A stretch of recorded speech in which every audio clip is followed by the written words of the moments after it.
Hello, everybody, and welcome to today's My Games Recruitment Show, where, as you can see, we are going to be talking about how recruiters can use AI to be more productive. Now, with me today is a little bit of a change because I've got Mike from 25 years ago, commonly known as Pete. Pete, how you doing? I'm very good, thank you. I'm choosing to take what you just said as a compliment. It was intended as one, so that works out well, doesn't it? Yeah.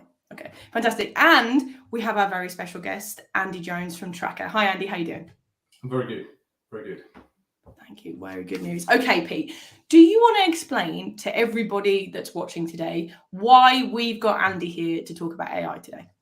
I will, yes. So this show came about because I bumped into Andy at an event. And for a little bit of context for those that don't know, Andy's CEO of Tracker, which is an ATS. A very good one I tend to recommend to people. And got talking about AI because we're both, I think it's fair to say, Andy, a pair of nerds. Like AI, and Andy was talking about, because I got into it in a big way in November when CHAT GPT came out and the world just seemed to shift completely.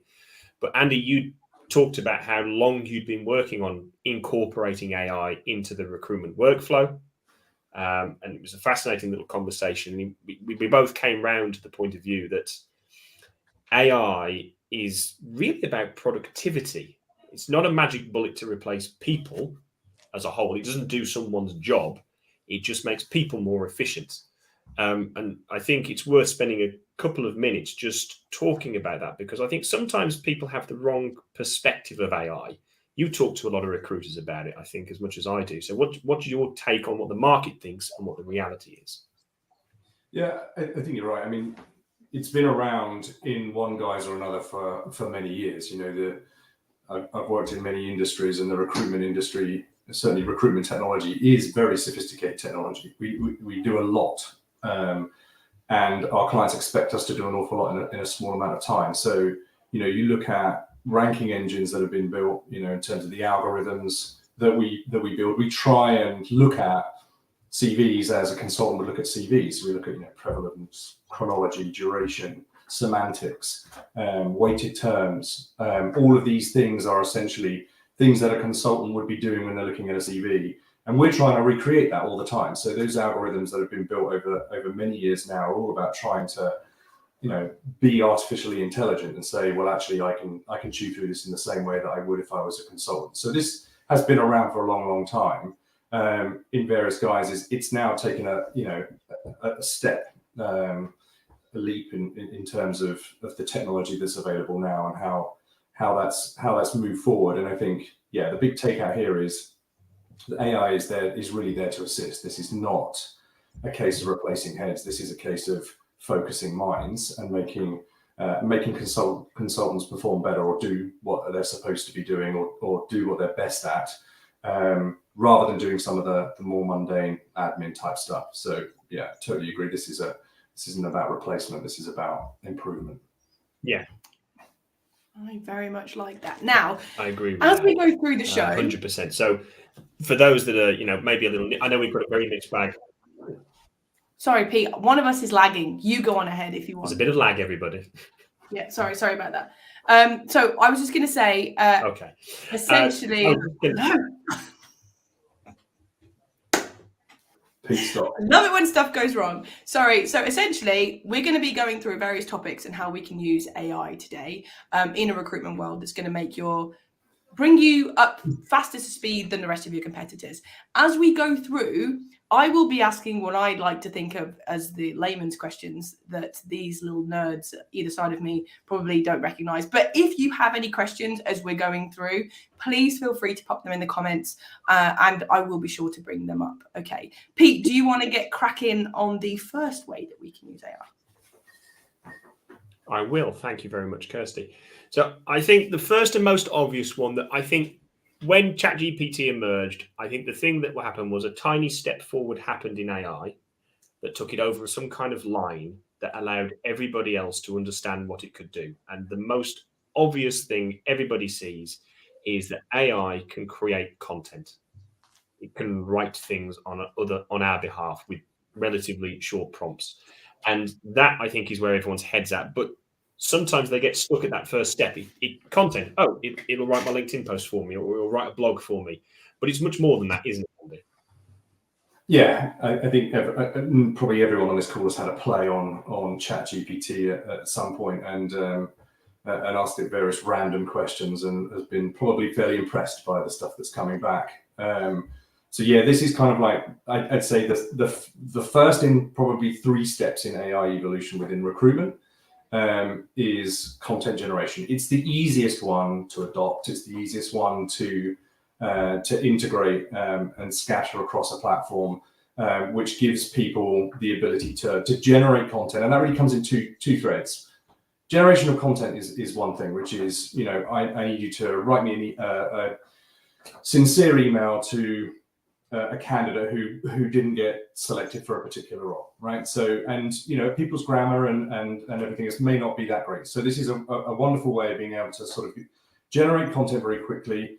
We typically will know what that consultant is doing in terms of they're sitting in an interview confirmation email or something like that. So we know where they are and what they're doing, and we can almost give apart from tone, we can probably give CHAT GPT the ingredients to say, can you just write me a brief email or a casual, informal email to cover these topics. So and that's pretty easy. So easy to drop in, and allow people to generate those sorts of emails. It could be newsletters and blogs, like you said. It could be BD, so business development style newsletters. Those are the sorts of things that you can do. Job descriptions, right? I know the role, the location, the key skills, and I need a job description that really makes that punchy, and I can put that out to the website. It's very, very straightforward use of AI, right? The second strain on that is using it to summarize complex data. So, for example, I have a CV for a candidate, but I need to put a 5 bullet point or 2 paragraph punchy intro together that's going to pitch that candidate into the legal market or as a social media and marketeer. That's really where I think you sort of get into the better use of it, which is ingest some information and then summarize that complex data. So that could be boiling down CVs, or it could be extracting key requirements from a JD, which you're then going to use to sort of compare against the skill sets of certain candidates, and that's sort of what comes down to sort of the next level. But certainly on that content generation piece, the simple stuff is very much around content gen. The second way really is, how do I summarize complex data with the context, so with an actual aim, and make that my an engine that can just say, right, I can literally prime all of these candidates ready for the client to review and pull out all of those salient points. So I'm actually ingesting a lot of data and then summarizing that in a simple form with a particular target. Yeah, and I think just to sort of not to dig into that, but just to highlight that point we were making at the start, what we're talking about here is, you still wouldn't necessarily send everything that AI generates out and send it to somebody, would you? I personally have never had anything from AI that I haven't had to tweak a little bit when it's produced as content. But what it does is, rather than a blank page and a blinking cursor and some notes or a document I need to, and there's that hurdle, instead, I've got something which is 80 to 95% there, and I've taken a 20-minute, 30-minute job, and I've made it a 5-minute job. But the other thing you've done, which is what we talked about, the other thing is you've got more control over the standard. You can set a baseline standard, really, in terms of grammatical accuracy, tone, as you say, those sorts of things. So AI makes people more efficient, but it also creates some control, I think, as well, for a company. Yeah, and it's food for thought, more than anything. If you get it to generate an email, like you say, if you have a blank page, sometimes it's very hard to start that. If you have 2-3 paragraphs of an email, you may actually end up rewriting most of it, but you've got food for thought. And I think even if it takes the same amount of time, you end up with a higher quality product. But by and large, that food for thought will say, actually, that's pretty good. Like you say, it's 80% there. I will then make some tweaks and maybe put my own personality on this, or I really want to focus on that bit a bit more. But that food for thought has saved me a lot of time, because I'm not starting on a blank page. And again, most recruiters now are heavily reliant on not reinventing the wheel, so using templates. This is kind of like another level on that, which just says, well, we know the context of this conversation, so give me something to work with that I can start on. and then end up with something that is on message and grammatically correct and everything else. But the food for thought thing, I think, is the key takeout there in terms of that content generation. I actually do have a couple of questions very early on that are my basic questions. So number one, Pete, we often talk about syndication when we're talking about content. When you have a piece of content that is either written or video or audio or something like that, you can use AI to create other pieces of content from it. So you can send it something and say, write me 4 blogs on each of the points or something. You can use it to kind of do syndication, can't you? Absolutely, yeah. So easiest example that I can give that's a specific, for example, CHAT GPT, the pro version, the paid version, 20 quid a month, best 20 quid I've ever spent. There are plugins, so you can turn on one of them. If anybody wants to know, ask me, because I can't remember off the top of my head right now. And you can give it a YouTube URL. For example, this show is going to be on YouTube. It's broadcast live to YouTube and it's there. So I can just say, summarize this and identify 4 potential blogs that I could write based on it, and give it the URL, and it will just then strip down the transcript, and it will send it all through, and it will give me, right, here's 4 blogs based upon that, and it will chunk them up. And the syndication thing is the bit that is actually, in a weird way, really hard to do because it's time consuming. It's what you were saying, Andy. It's complex information, but rather than a CV, it happens to be chunky content. But I think it leads me into a question I was going to ask Andy. The danger is that we all just end up producing the same content. Now, the question is, AI frees you up to do other things. So now that I don't have to be the one that necessarily breaks it all apart or write it, I think people who use it the wrong way will just regurgitate what someone else has written, which is effectively what AI does. People who understand what AI is and how to really make the most of it will take the time they're saving in terms of presentation, writing, tailoring, syndication, and so on, and they will use it to identify real insightful new content, research, etc., that they can do that's of real interest to their audience. Now, that's my take. What's yours? Well, yeah, I think you're right. I mean, a lot of our clients, they're not fools. If you have a consultant that is going to rely 100% on AI driven content and then send that stuff out, they're going to get found out anyway. That this isn't a case of saying, well, I don't have to write this email. This is a tool. AI is only ever as good as the information that it's ingested at any given point, whether that is the entire contents of the internet or whatever. So it's still there as a this is what I think, but this is still a communication coming from a particular consultant. So this is definitely not a case of, well, I can just get this thing to write this email. That comes back to our sort of food for thought, which is the people that embrace this will embrace the fact that actually it's going to give them a spin. It's going to give them content that they may not have considered themselves, and that makes them better. That will make them better because they will be taking that, absorbing that, tweaking that, communicating that in their way, but they will be given information that they didn't necessarily know about, think about before. And I think that's really where consultants have to look at this, which is it's very much a tool to make them better. It's not a case of I now can just write emails in 2 seconds and just hit send. Those people will get found out, right? I mean, it's because those communications at some point will not make sense. Yes, exactly. And that applies to all content, so both ends of the spectrum. Just one quick thing, if I can interrupt. We seem to be having a couple of people who can't ask questions via the LinkedIn Live. If that's the case, you can send me an email at kirsty@flair.co.uk or direct message me on LinkedIn and I will bring them up with Andy. But we have had a couple of decent comments. One I really like from Jo. She says it's great for research and it will be even better when it gives us access to current data, which is, I was just wondering, could you explain what that means, the current data aspect of it? Andy, do you want to take that one? Well, I think this will probably come on to one of the points that we have. So this is, it's always looking at basically historic data. That's it, what it's being funded with. I think where AI will go, and we will probably cover this later on in this session, is what about now? and what about the future, right? So it's not necessarily about saying, oh, well, I can research or do all of this stuff in terms of historic data. It's like, what about the here and now? I've got a job I need to fill now. I've got candidates that I need to nurture now. Those attract, engage, nurture strategies are very much right now. So, and then what do we do next month? What do we do in the next 3 months? What do we do in the next 6 months in terms of strategy?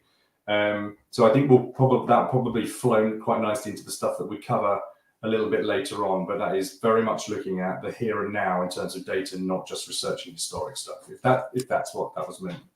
Yeah. Okay. I think we're about to move on because I know Kirsty's very tight on time. I'm just going to give one little piece of advice that I've learned, and I wonder if you would back it up, reinforce it, because people take you more seriously than me, Andy. Why? Look at that shirt. Cool.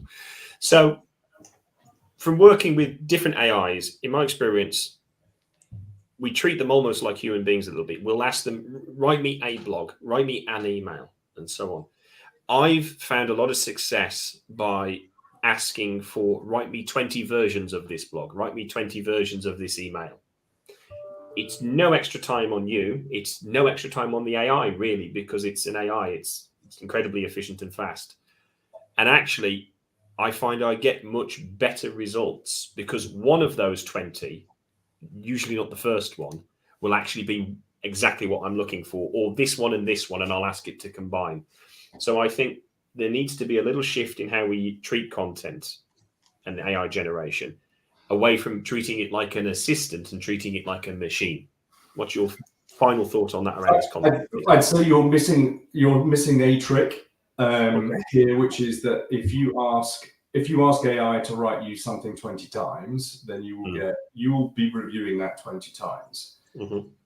The joy of AI at a completions element or chat completions element of AI is that you are in conversation with that content. So rather than saying, write me that again, you can take the initial draft and say, can you focus a little more on this?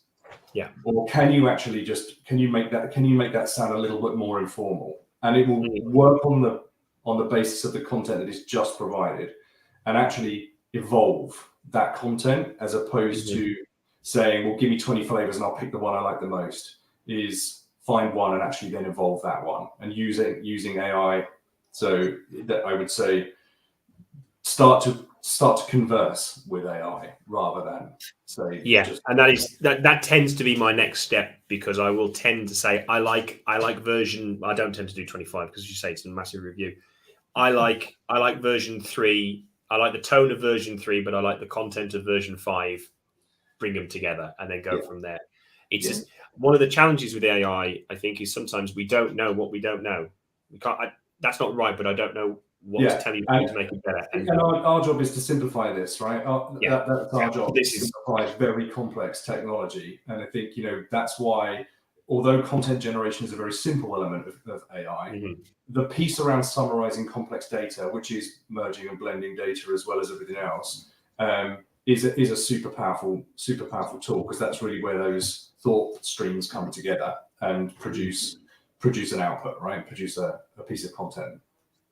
Okay, guys. So I do want to move on to the next section, because a lot of recruitment is engaging, whether you're engaging with your candidates, trying to find good candidates to fill roles, or whether you're engaging with your clients. Can we talk about how AI can help us with that? Pete? Well, I'm going to hand this very quickly to Andy, because when we talked about this was the one where I felt he was much further ahead than me in his thoughts and what he means here. So when we did it, Andy, when we produced the show, we did it from a perspective of there's going to be vacancy and there's going to be candidate engagement, so vacancy management, if you will. And I don't know if you want to still talk about engagement, but just through those two filters, or if you want to take an overarching view and then dig down. What angle of attack would you like to take? Yeah, so the second real step in AI, certainly within the recruitment space, is that the content generation stuff tends to be more sort of internal. So it's our side of the fence, right? We're trying to generate compelling content around jobs and people, or engage clients, but it's very much a push. So we're doing all of this stuff internally, and then we're saying, right, we're going to send this communication out. So we're using it very much as an internal tool. But we're missing, obviously then the fundamental piece, which is actually engagement with the client base. So that could be your commercial contacts, it could be with your candidates primarily. So engagement is one of those things that now says that we can actually improve productivity massively by actually using AI to engage with, typically with candidates, for things like pre-screening. So I can ingest a CV, and then I can ask you intelligent questions about that CV with a sight on actually the screening questions that either I as an agency hold dear, or as the client holds dear, because you may be representing obviously the client's view on this. So using it for pre-screening, and then you can then have AI score those candidates in terms of how those responses came back, whether they are verbal or written, it doesn't really matter. And being able to then almost do a lot of that sort of pre-screening work. When we looked at, we released video interviewing, we used our video interviewing for our own recruitment. It whittles out wheat from the chaff quite quickly, because if those people are not committed and engaged, then they're not going to complete that video. And I think anybody that's used video interviewing will know that you do get a higher success rate, because typically you just lose the noise. This is very much about that. It's about trying to get that pre-screening piece done and engaging with candidates on that level. And that's very much part of the recruitment process. But it could also be as crude as, simple questions that you're always getting phoned up and asked, and being able to answer those sorts of questions straight away through a web chat or anything else. But doing it from the perspective of your business. So your AI is actually representing you as a business. It's not CHAT GPT. It's not the internet. This is actually you as a business. And posing some of those questions. It can organizing interviews for candidates. So and arranging those at a most convenient time for all parties.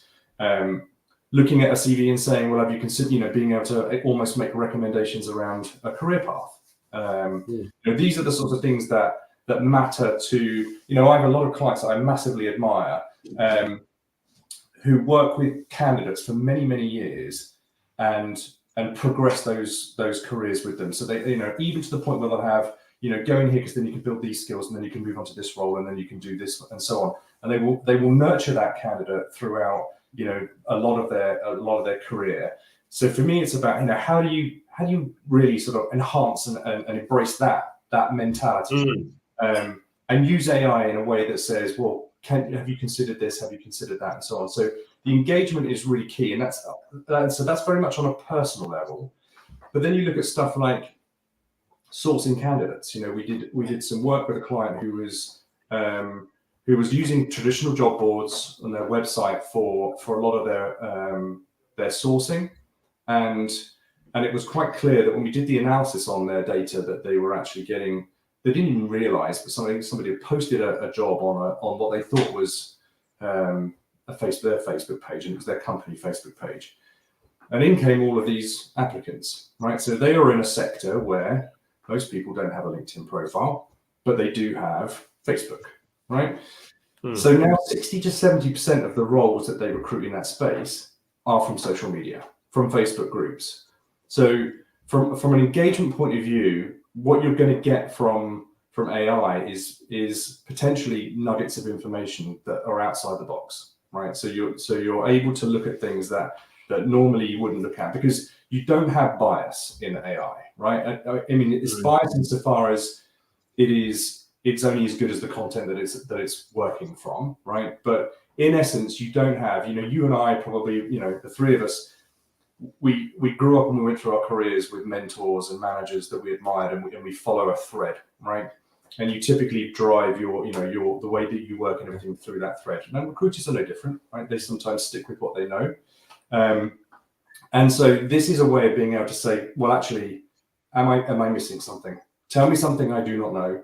So we don't have things like bias and discrimination and everything within AI. We're able to literally just to think a little bit differently. And I think for me, the engagement piece is not just about the interpersonal piece. It's actually about, well, actually, how do we engage with services like social media, like job boards, and being able to look almost beneath the CV and say, well, actually, what is this telling us about this person's career? Because even though they've got it in their head that they want to do this, all their experience is telling us that really they may find a better job or a happier career in another vein. And I think that's the bit for me where AI should take the next logical step, which is engagement with people, engagement with services.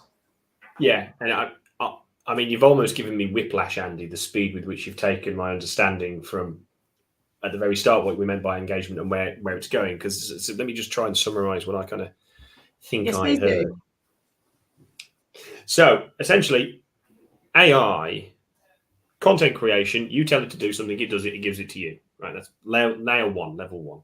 Level two is that you teach the AI to talk to your candidates and to talk to your client. Well, mainly candidates. That's focus. We were mainly talking about candidates, to talk to your candidates. And when you understand that that's possible, you can then start with all of the different ways that it could talk to candidates at stages that make sense for everybody. So pre-screening CVs, they submit it, it reads it, it knows the information that you need to know to make a real judgment that's not in the CV or isn't clear or is ambiguous. And it can go back to those candidates. As you said, there's that self-selection bias. The ones that don't respond weren't serious in the first place. But it can start to gather more and more of that information and save everybody time. Candidates save time not going for a role, time, effort, making a schedule to speak to somebody. You save time there. And it's those interactions. And that feels like a really immediate and obvious quick win. But I think what then you talked about pushing it on was adding value to candidates, almost like content 2.0. I know a lot of people, especially when there's a bit of a downturn and redundancies and they have a bit of spare time, they invest heavily in helping candidates with their CVs, helping them with their LinkedIn profiles. And actually, it's something you can train an AI to do. You can teach an AI, this is what I know looks good on a LinkedIn engineering profile, or this is what I know looks good on an accountant's CV. You talk to my slightly trained, customized chatbot, and it will help you get your LinkedIn, get your CV really good. But it can go even beyond that, and it can do career advice. It can get very, very, very close to a terrifying level of intelligence. Is that kind of the journey you just took us through? Sort of. What we've got to be very clear on is that recruitment is a massively people-led business, right? Yeah. We are never going to get away from that, right? There are no, when I talk to my clients, these people care about their candidates, they care about their clients. We are never going to replace that. What we can do though is enrich that service. So rather than being my candidates are only going to talk to a chatbot, that's not what this is about. But if you are a consultant who is passionate about clients and passionate about candidates, and you're armed with information that, in the day-to-day, you can't possibly digest all that information about one CV because you're looking at so many every day, but you've got gleaned some nuggets of information about actually that person and having a much more in-depth conversation with them about their career, then as a brand, as an agency, you are armed with a tool that is going to make you so much better than any other agency. So as a brand, you are looking after your clients and your candidates in a way that nobody else will, because you're being fed information to have a really enriched conversation with those people about what it is they want to do and where they want to go in the future and how we can help them. And can we compare that against some of the clients and the JDs that we have right now and find a path? It still has to be people-led, right? You cannot take that out of recruitment. But what you can do is just make them a downside better at what they're doing by giving them information that actually allows them to have a much richer conversation. That is the thing that was about to not make sense to me, which was the human interaction piece. But now that you're saying that the human still acts as the front of the AI, they're enriched, they're empowered by it, it makes a lot more. And that's the conundrum with AI, right? It's like yin and yang. Where is that balance between people and technology? Okay, and that's a lot of the time that's for clients to decide. But our job is really to empower the consultants to be the best they can be. Just focus their minds on the stuff that is going to make a difference to their clients, right? So And I think that's where we've got to look at the tool around that improved engagement. Yes, it can do some automated stuff and maybe reduce some noise and waffle, but actually it's more about making that interaction with clients and candidates just so much better. So much richer. Yeah. Okay. So I think I do have a couple of questions. One that was sent to me via email, which I think is a really good question. So somebody's asked, personalisation is key in outreach, particularly with candidates as well as clients. Will AI be able to view a target profile and then tell you the tone of voice or how to personalise, or even perhaps do it themselves? Well, yeah, in essence, yeah. I mean, we're looking now in enriching data within the platform based on, say, LinkedIn profile. Now, it knows from their job history, in fact, the tone that they use for their summary, the level of professionalism, their role, right? Are they CX level? Are they junior and whatever? So yeah, absolutely. Yeah, absolutely. I mean, Okay, so we've had a couple of, I love it when there's some people who are perhaps not sure they necessarily agree with your point. So we've had a comment from Jamie here saying, I'm not sure I would agree with that application of AI, I'm sorry. In downturns where people need help, I think what they really appreciate is that personal involvement, showing that someone actually cares at a time where they might otherwise be met with generic rejection responses. How do you feel about that? I completely agree with Jamie. I think that's, and that's the thing, it's just what we've just said, which is, this is not replacing that human interaction, right? Recruitment is and will always be a massively people-led business. So I completely agree with Jamie on this one. This is about giving them some tools and information that make that a better conversation, not replacing that conversation. Yeah, and I think that's the bit that didn't make sense to me. And you explaining that final point is the person who has that conversation doesn't spend 10 minutes looking at their LinkedIn, looking at their CV. They spend 30 seconds reading what the AI has digested and inferred and recommended would be good points of conversation, good points. And this is what we said at the very start. It's not about replacing a person. It's about taking a 10-minute job and making it a 30-second job, and maintaining the standard or even pushing it up. Yeah, and it's still all food for thought, right? Consultants still have the ability to read those CVs, but if they do have a 5-bullet point summary of actually where the key skills or aspirations seem to be, then it's talking points, right? Well, this is why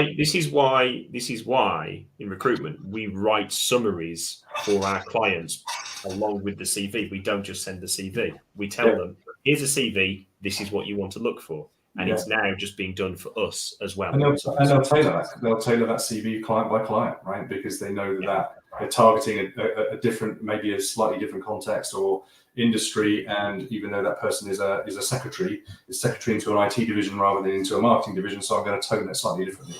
That's the crux of it, right? So it does vary a lot. It's more about, say, arming consultants with the tools to have the best conversations. This is not about replacing conversations. Never going to happen.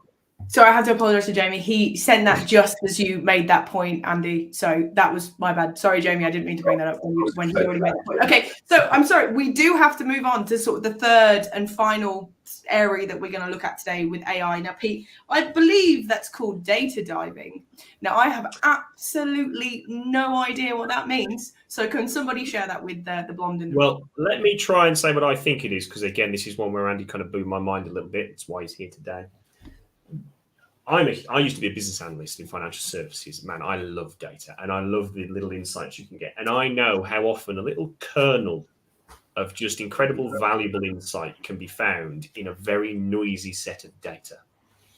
And my impression I got from Andy is that AI is going to start reaching the point where you give it your data and it will start to identify things that it thinks you should know.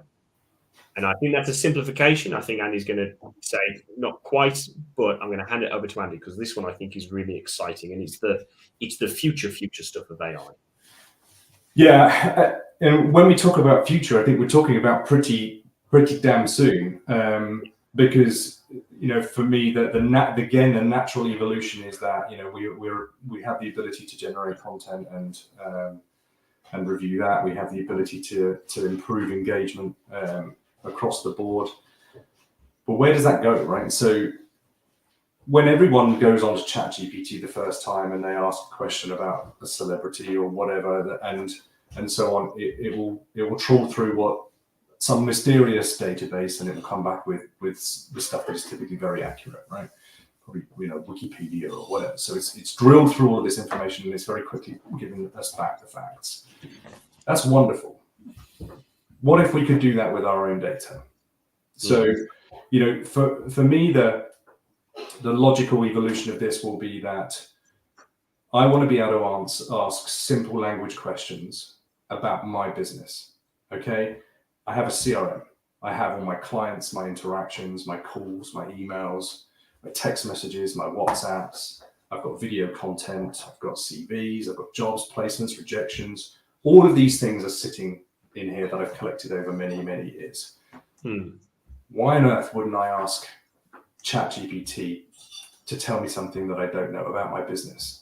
So could I step in for a second, Andy, with a suggestion just to bring that to life, I think. So Mike did a piece of work. This is the epitome of this, I think. Mike did a piece of work with a client a while ago now. And he had them examine the level of effort being put into different types of roles. So not looking at it, how much do we make per client and so on, but the different types of roles. And they identified that there were certain types of roles that they actually lost money on effectively for the amount of time and effort that was being invested by the team. They were higher value roles. They were the high value, they were big bills, so they threw a lot of effort at it. But actually, when you added up the amount of time they put in and the profit they made on it, then it would have been far better if they just ditched those roles and did twice as many of the ones that were their bread and butter, which is what they did, and transformed their productivity. But to do it, they had to do a lot of jiggery-pokery classifying things and dragging data together. What you're saying is they could have just sat down, typed, which type of role should I do more of? Which types of roles should I do less of? And it could have churned that information itself and thrown out looking at it, stop these, do more of that. Yeah. And I think, recruitment agencies they live in the day-to-day most of the time. And I think most recruiters, consultants or even owners, hand on heart, never really take a chunk of time out to look at the overall strategy, or as often as they should. This is really now, when you have that much intelligence sitting in a database, it's about, we covered it a little bit earlier. It's about thinking outside the box. Tell me something I don't know. It could be, which of my clients should I be phoning this week, right? Because these are the ones that have spent the most of the money. Have I seen a drop off in value on some of my clients? I have value in my CRM. So have I seen a drop off on any of my clients? Because in the day to day, I don't see that stuff. I used to work for a massive marketing data company, and we did a lot of stuff with Waitrose, and they started taking off these expensive, but like your point, Pete, they started taking off expensive single items that were just like, we only sell 3 of these a week, so we're going to take those off. What they didn't realize is that the basket that sat in also had expensive champagne and smoked salmon and everything else, right? So by removing one thing, they're actually breaking a bigger problem, which is that those high value spenders will know not coming into the store. So, and for me, it's like wood for the trees. You can sit there in the day to day and do this, that, and the other, and go, well, this one's not profitable, and so on. But are we not looking at the bigger picture? And for me, it's like intelligent data. For me, is we need to be able to ingest structured data into CHAT GPT, and they call it training, right? So you basically are training CHAT GPT to say this is all you know, and that's structured data about your customers value, the number of jobs they've got, and maybe the number of heads they've got running on a weekly basis. Run rates, candidate engagement, everything that is a CRM, right? So all of that information is there, and then getting it to actually answer simple language questions about and again, it's food for thought. There are things that will come out of that, like we reflected on earlier about, what it looks like on the light industrial temp side. We're getting most of our candidates from Facebook, and I'm like, really? No, yeah, it does seem so. So we take that forward as a key strategy, right? So those are the sorts of things that, for me, farming data is going to be fundamental. Now, that can only be done if you have a single source of truth. So if you are running a CRM or an ATS separately from back office, separately from mail shots and marketing automation, onboarding, video interview and screening and so on, you're not really gonna end up leveraging the full power of ingested data or trained data, because you've got data sitting in all these different places. So you need to have a data integration strategy, right? That data strategy is not something that typically recruitment agencies are interested or capable of doing. So that becomes a really important part. But then if you layer that underneath an AI engine, and you say, why are we more successful on these jobs or with all these jobs? Why is this candidate not successful? What are my most successful roles and my most profitable roles? They are the sorts of questions that in theory you should be able to now ask of your data. Once you collect all this data, have it all in one place. So for me, the next level of this is data diving, as you call it, or intelligent data that says, if this is all you know, tell me something about my business that I have not yet considered. And that is really where you're going to start to glean that, because we know how powerful this can be at really rooting into CVs, into a Wikipedia page or a YouTube video and saying, I can glean these snippets of information. Why on earth wouldn't you let that go on your data that you've collected all these years? Interesting. Wow. Okay. Yeah. I feel like I kind of understand it now, which is a big win, Andy. That is a big win. Unfortunately, we are running out of time at the minute, and I do have a couple of questions that I wanted to bring up to you in a second. But before then, and before we come to the key points that Andy wants you to take away, Pete, can we just talk about who we have on the show next week and what we're going to be covering? Because it's Mike's back, it's me and Mike again, and I believe we're talking about what used to work in the past for recruiters, which will now work currently, and people aren't doing. Yes. So Mike's been joined by Callum McCormick, one of his old buddies from back in the recruitment day when Mike had his dirty fingers in the recruitment pie. And they are going to be discussing, the market's turning a little bit. We've had quite a good run. Are there things we've forgotten about, things we used to do maybe 5 years ago, maybe 15 years ago, that used to just work?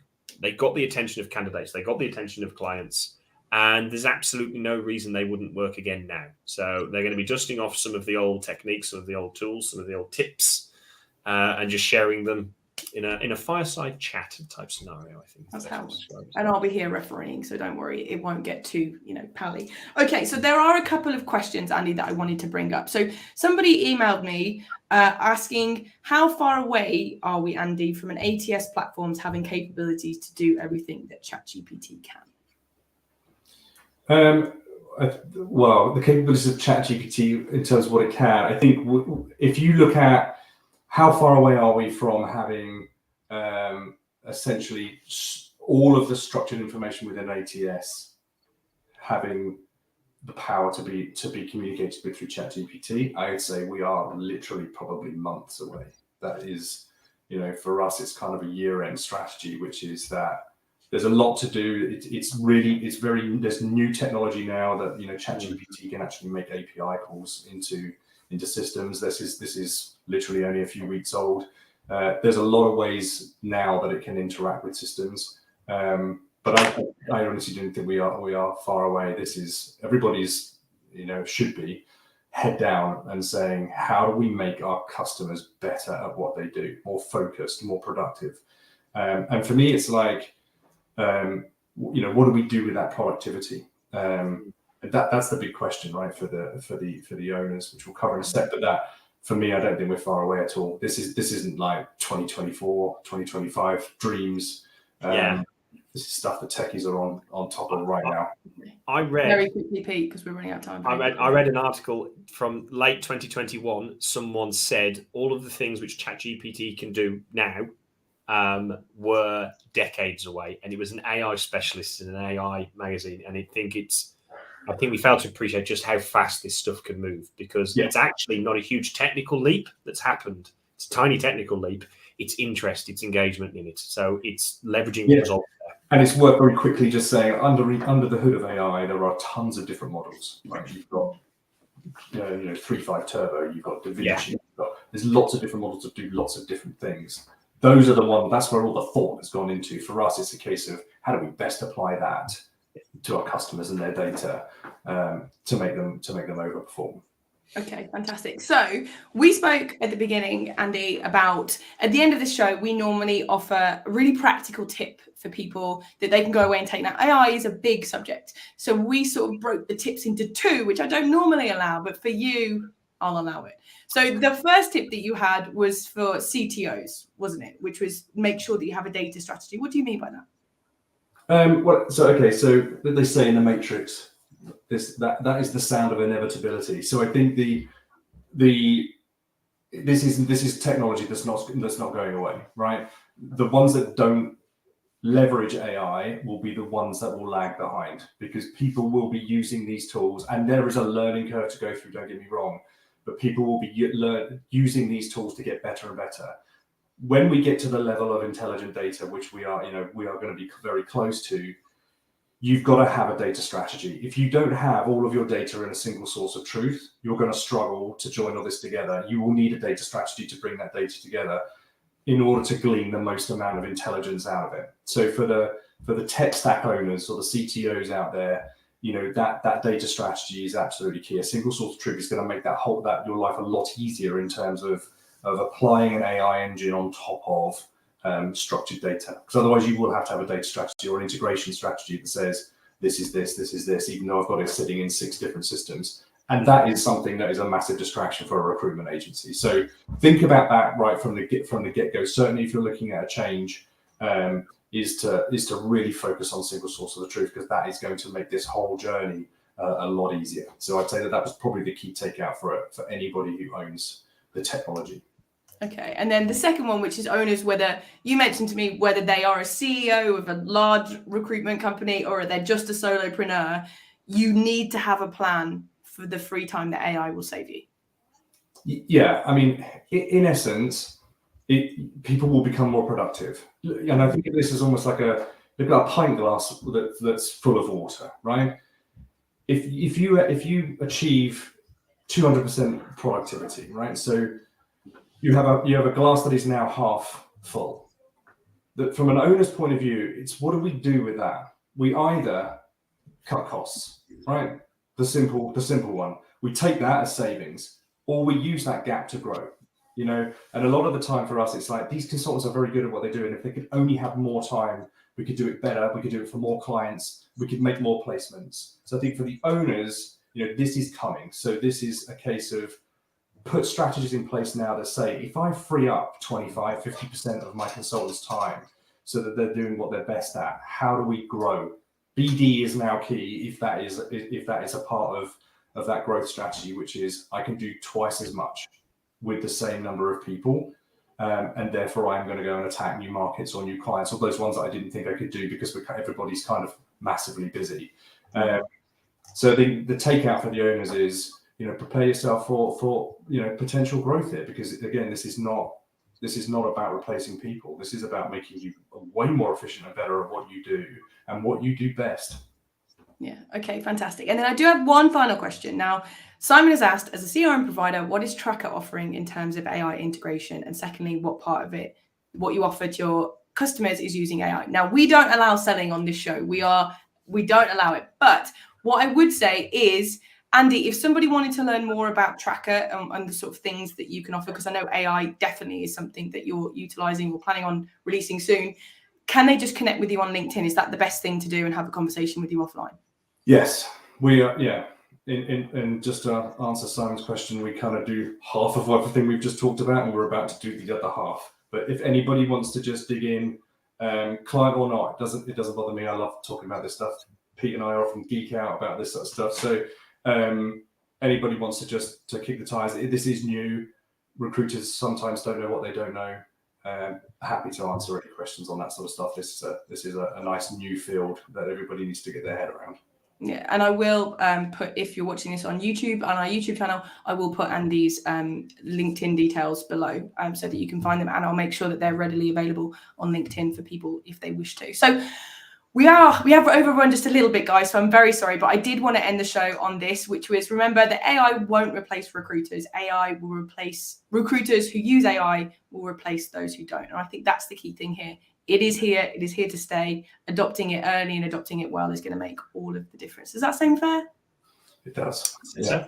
Okay, so I would like to thank everybody for watching. It always is amazing when you guys get involved and give us comments, so thank you so much. Pete, I'd like to thank you for being a great stand-in for Mike today. Thank you. I'd like to thank me too.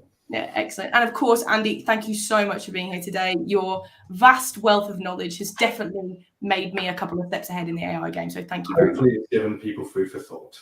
Perfect. See you guys next week.